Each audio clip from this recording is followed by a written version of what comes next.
नमस्कार, स्वागत है आपका प्रोफेशनल एस्ट्रोलॉजी पर। मैं यशराज तिवारी आज आप सभी के सम्मुख उपस्थित हुआ हूं मई 2025 के मासिक राशिफल को लेकर।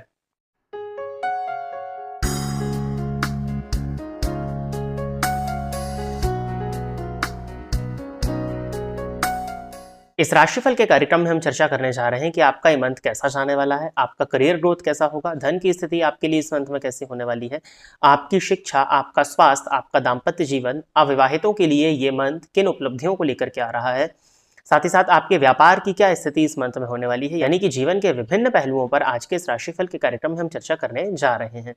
जैसा कि आप सभी दर्शक जानते हैं कि राशिफल का जो कार्यक्रम होता है वो गोचर पर आधारित होता है, यानी कि प्रेजेंटली जो आकाश में ग्रहों की पोजीशन होती है उसके अकॉर्डिंग मंथ का जो राशिफल होता है वो तैयार किया जाता है। और मैंने सदैव अपने कार्यक्रमों में बताया कि गोचर निर्भर करता है आपकी जन्म कुंडली की प्लैनेटरी पोजीशंस और महादशाओं पर।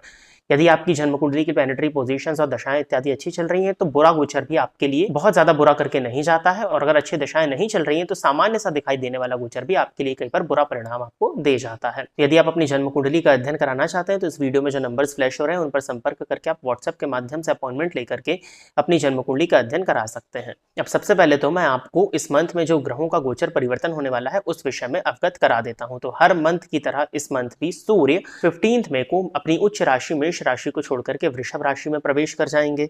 साथ ही साथ बुध इस मंथ में 7 मई को मेष राशि में प्रवेश करेंगे एंड देन 23 मई को वृषभ राशि में प्रवेश करने वाले हैं। साथ ही साथ शुक्र इस मंथ के लास्ट में 31 मई को मीन राशि को छोड़कर के अपनी उच्च राशि को छोड़कर के मेष राशि में प्रवेश करने वाले हैं।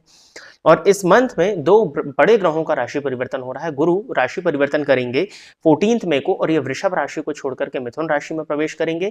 साथ ही साथ राहु केतु 18 मई को राशि परिवर्तन करने वाले हैं। राहु मीन राशि को छोड़कर के वक्री गति से कुंभ राशि में प्रवेश करेंगे और साथ ही साथ केतु कन्या राशि को छोड़कर के वक्री गति से सिंह राशि में प्रवेश करने जा रहे हैं। इस मंथ का राशिफल का कार्यक्रम जो आप सुनने जा रहे हैं, इस राशिफल के कार्यक्रम में हमने गुरु, राहु और केतु के विषय में चर्चा नहीं करी है। उसके पीछे रीजन ये है कि गुरु, राहु और केतु के राशि परिवर्तन को लेकर के मैं डेडिकेटेड एक अलग से वीडियो लेकर के उपस्थित होने का प्रयत्न आप सभी के सम्मुख करूंगा। साथ ही साथ शुक्र का गोचर 31 मई को चेंज होने वाला है, तो जो कि इस मंथ के लिए कोई बहुत ज्यादा इंपॉर्टेंस नहीं रखता है, तो वो हम जून के राशिफल में चर्चा करेंगे।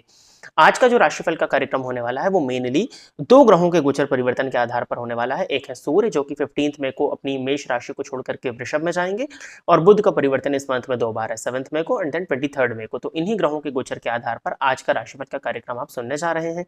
स्क्रीन पर भी आपको ग्रहों की गोचर की पोजीशन देखने में मिल जाएगी। यदि आप इस कार्यक्रम को देखते हैं और इस कार्यक्रम के माध्यम से आपका कुछ भी लाभ होता है तो आप इस वीडियो को लाइक करें, साथ ही साथ इस चैनल को सब्सक्राइब करें ताकि इन फ्यूचर जो भी कंटेंट मेरे द्वारा इस चैनल पर अपलोड किया जाता है उसका नोटिफिकेशन आपको मिलता रहे। यदि इस कार्यक्रम के माध्यम से आपका कुछ भी लाभ होता है तो आप इस वीडियो को ज्यादा से ज्यादा लोगों के साथ में शेयर करें ताकि और भी लोगों का लाभ हो और उसका माध्यम आप सभी दर्शक बने। आइए अब हम चर्चा प्रारंभ करते हैं राशियों के क्रम में पांचवी राशि अर्थात सिंह राशि के जातकों के लिए मई 2025 का ये मंथ क्या लेकर के आ रहा है। सिंह राशि के जातकों के लिए यदि देखा जाए तो राशिपति सूर्य बनते हैं और ये मंथ की स्टार्टिंग में आपके लिए 9th हाउस में संचरण कर रहे हैं। ओवरऑल इसको बहुत अच्छा माना जाएगा क्योंकि राशिपति बने हुए सूर्य नवम भाव में उच्च राशि में यदि संचरण कर रहे हैं तो ये आपके धार्मिक विकास को जागृत करने के लिए गोचर हो रहा है। आपके कहीं ना कहीं धार्मिक वृत्ति जागृत होगी और आपका आध्यात्मिक विकास इस मंथ में होता हुआ दिखाई दे रहा है। धर्म कर्म के प्रति आपकी रुचि बढ़ेगी। पूजा पाठ, मंत्र तंत्र, साधना, मंत्र जाप इत्यादि इन सब में आपका काफी मन लगेगा। धार्मिक यात्रा करने की आपकी इच्छा हो सकती है। मंदिर जाने का मन आपका कर सकता है। मंदिर में कुछ वक्त बिताने की इच्छा आपकी होगी इस समय पर। तो ओवरऑल ये अच्छा है, ये आपके धार्मिक विकास को जागृत करने के लिए ये समय आ रहा है। नवम भाव में सूर्य के होने के चलते सरकारी लाभ भी आपको देखने में मिलेगा और भाग्य के सहारे आपके जो सरकारी रुके हुए कार्य थे वो पूर्ण होते हुए दिखाई दे रहे हैं। सरकार के पास में यदि किसी तरह का आपका धन फंस गया था तो वो धन आपको इस मंथ में मिल जाए, इस बात की प्रबलतम पॉसिबिलिटी गोचर कुंडली के आधार पर दिखाई पड़ रही है। पिता के स्वास्थ्य को लेकर के आपको जरूर कुछ हद तक चिंता हो सकती है। पिता के स्वास्थ्य का आपको ध्यान देना चाहिए और पैरों में दर्द की शिकायत आप जरूर महसूस कर सकते हैं। हड्डियों में थोड़ा खिंचाव और जकड़न आपको महसूस इस मंथ में हो सकती है। 15 मई के बाद में सूर्य राशि परिवर्तन करके आपके लिए 10th हाउस में जाएंगे। दशम भाव में ये शुक्र के घर में जाएंगे और कहीं ना कहीं ये सूर्य दशम भाव में दिग्बली हो जाते हैं। तो आपको अपने करियर में ग्रोथ, सरकारी नौकरी नहीं मिल पा रही थी तो वो मिलती हुई दिखाई दे रही है। डिपार्टमेंटल एग्जाम के थ्रू आपका गवर्नमेंट सेक्टर में प्रमोशन होता हुआ दिखाई दे रहा है। इसके साथ ही साथ में यदि आपकी ज्वाइनिंग इत्यादि पेंडिंग थी तो वो 15 मई के बाद में होती हुई दिखाई दे रही है। टीचिंग के क्षेत्र में यदि आप जॉब के लिए प्रयासरत थे, स्पेशली सरकारी क्षेत्र में, तो वो आपका 15 मई के बाद में काम बन जाए, इस बात की प्रबलतम संभावनाएं बनती हैं।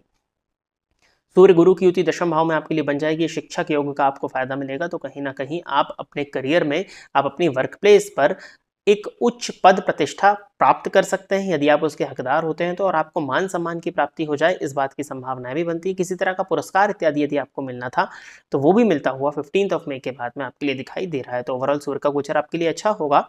बस छोटे भाई बहनों के साथ में संबंधों को खराब होने से आपको बचाना चाहिए। अपने मदर की हेल्थ का आपको ध्यान देना चाहिए, सूर्य की वजह से मैं सब कुछ चीज़ें बोल रहा हूँ। फादर और मदर इन दोनों की ही हेल्थ का आप कुछ हद तक इस मंथ में ध्यान रखें। फिजूल का टेंशन लेने से आपको बचना चाहिए। मानसिक अशांति कुछ हद तक इस मंथ में आपको हो सकती है, तो उसको लेने का या व्यर्थ की मानसिक अशांति को पालने का कोई वजह आपकी कुंडली में नहीं बनती, तो इससे आपको बचना चाहिए। इसके बाद में बुध अभी तो आपके लिए अष्टम भाव में संचलन कर रहे हैं और राहु और शनि के साथ में, तो इसको बहुत अच्छा नहीं माना जाएगा। रीजन क्या है उसके पीछे? ये आपको स्वास्थ्य से संबंधित परेशानियां दे रहे होंगे। कहीं ना कहीं जरा सी परेशानियां आने पर शीघ्र घबरा जाना, इस तरह की स्थिति आपके साथ हो सकता है अभी निर्मित हो रही हो। त्वचाजन्य परेशानियां आपको देखने में मिल रही हो, दंतजन्य रोग हो सकता है कि आपको देखने में मिल रहे हो, परंतु 7 मई के बाद में इन सभी चीजों से आप मुक्त होते हुए दिखाई दे रहे हैं। बुध राशि परिवर्तन करके नवम भाव में जाएंगे, तो धनेश और लाभेश होकर के नवम भाव से संबंध बनाएंगे, तो ये कहीं ना कहीं आपके लिए महाधनी योग का फायदा आपको देखने में मिलेगा। आपके कुटुंबी जनों के सहयोग से भी आपको धन का लाभ होगा, और आपके धन लाभ की वजह से आपके कुटुंबी जन को भी फायदा होता हुआ इस मंथ में दिखाई दे रहा है। व्यापार को ग्रो करने के लिए भी आपको नए मौके इस मंथ में 7 मई के बाद में देखने में मिलने वाले हैं। व्यापारिक पार्टनर के साथ में बस संबंधों को थोड़ा सा मधुर बना लीजिएगा, क्योंकि मंगल की दृष्टि सप्तम पर है। बाकी व्यापार में ग्रोथ होने वाली है, व्यापार का एक्सपेंशन करना चाह रहे थे तो वो भी कर सकते हैं।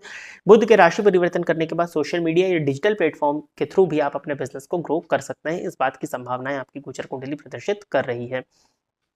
तो ओवरऑल बुध का गोचर 9th में अच्छा है। जब 10th हाउस में जाएंगे 23 मई के बाद में, तो वो भी आपके लिए बहुत अच्छा होगा, क्योंकि धनेश दशम स्थान में जाएंगे, तो ये भी आपके लिए महाधनी योग। आप अपने कर्म, आपके इनपुट, आपके संघर्ष, आपके एफर्ट्स की वजह से बड़े धन का लाभ अर्जित कर सकते हैं। और लाभेश अगर दशम स्थान में आएंगे तो कामधेनु योग होगा। कामधेनु योग होने के चलते भी आपको बड़े धन का लाभ, बड़े धन का आगमन इस मंथ में देखने में मिलने वाला है। तो ओवरऑल ये चीज़ अच्छी दिखाई दे रही है। किसी भी तरह की चिंता करने की ज़रूरत आपको बुध के राशि परिवर्तन से नहीं है। इनफैक्ट आपके जो कलीग्स के साथ में कुछ हद तक रिलेशंस बिगड़े थे, वो भी 23 मई के बाद में सुधर जाएं, इस बात की संभावनाएं आपकी गोचर कुंडली प्रदर्शित कर रही है। इसके अलावा शिक्षा के पॉइंट ऑफ व्यू से देखा जाए तो शिक्षा के पॉइंट ऑफ व्यू से भी मंथ आपके लिए अच्छा है। स्पेशली यदि आप कॉम्पिटिटिव एग्जाम के विद्यार्थी हैं तो आप उसको क्लियर करके नौकरी इस मंथ में पा जाएं, इस बात की संभावनाएं बनती हैं। पूर्व में जो आपने पढ़ाई इत्यादि करी थी उसका भी लाभ आपको इस मंथ में देखने में मिलने वाला है। बैंकिंग और अकाउंटेंसी की फील्ड के विद्यार्थियों के लिए भी 7 मई के बाद में जो समय है वो अच्छा होता हुआ दिखाई दे रहा है। जीवन साथी के स्वास्थ्य का थोड़ा सा ध्यान देने की जरूरत है, और जीवन साथी के साथ में संबंधों को मधुर बना करके रखने का प्रयत्न करिएगा, नहीं तो आपकी मैरिड लाइफ में कुछ हद तक परेशानियां हो सकती हैं, या फिर जीवन साथी के स्वास्थ्य की खराबी की वजह से आपको परेशान इस मंथ में होना पड़ सकता है। प्रेम संबंध के पॉइंट ऑफ व्यू से समय मिला जुला रहने वाला है, ना बहुत ज्यादा अच्छा कहूंगा मैं इसको, ना बहुत ज्यादा बुरा कहूंगा। प्रेमी की भावनाओं का सम्मान करिए, और आपके क्रोध का कोप का भाजन आपका प्रेमी ना हो, इस बात का ध्यान देने की जरूरत आपको होगी। संतान पक्ष को लेकर के भी किसी तरह की चिंता परेशानी नहीं दिखती है, तो ओवरऑल समय आपके लिए बेहतर है। धन इत्यादि को लेकर के भी समय अच्छा है। करियर में ग्रोथ मिल रही है, और व्यापार भी आपका बढ़ता हुआ दिखाई दे रहा है। तो ओवरऑल चीजें आपके लिए ठीक है। बस मदर और फादर की हेल्थ का ध्यान देना है, और फिजूल की मानसिक अशांति को पालने से आपको इस मंथ में बचना चाहिए। शनिवार के शनिवार हनुमान जी के मंदिर में जाकर के हनुमान जी का दर्शन किया करिए, क्योंकि शनि आपके लिए राशि से अष्टम चल रहे हैं, और वहीं पर बैठ करके हनुमान चालीसा का पाठ करिए और हनुमान जी की 3 प्रदक्षिणा करिए। ये उपाय करना आपके लिए अच्छा होगा। साथ ही साथ नित्य शिव जी के मंदिर में जाकर के शिवलिंग पर 1 लोटा जल अर्पित करना भी आपके लिए इस मंथ में आपकी मानसिक अशांति को काफी हद तक कम कर देगा। तो प्रिय दर्शकों, ये था सिंह राशि के जातकों के लिए मई 2025 का राशिफल। आशा करता हूं कि सिंह राशि के जातक मेरे द्वारा बताए गए इस राशिफल के कार्यक्रम से संतुष्ट होंगे। यदि आप इस कार्यक्रम को देखते हैं और इस कार्यक्रम के माध्यम से आपका कुछ भी लाभ होता है तो आप इस वीडियो को लाइक करें, साथ ही साथ इस चैनल को सब्सक्राइब करें, ताकि इन फ्यूचर जो भी कंटेंट मेरे द्वारा इस चैनल पर अपलोड किया जाता है उसका नोटिफिकेशन आपको मिलता रहे। यदि इस कार्यक्रम के माध्यम से आपका कुछ भी लाभ होता है तो आप इस वीडियो को ज्यादा से ज्यादा लोगों के साथ में शेयर करें, ताकि और भी लोगों का लाभ और उसका माध्यम आप सभी दर्शक बने। आज के इस कार्यक्रम में बस इतना ही रखते हैं। नमस्कार।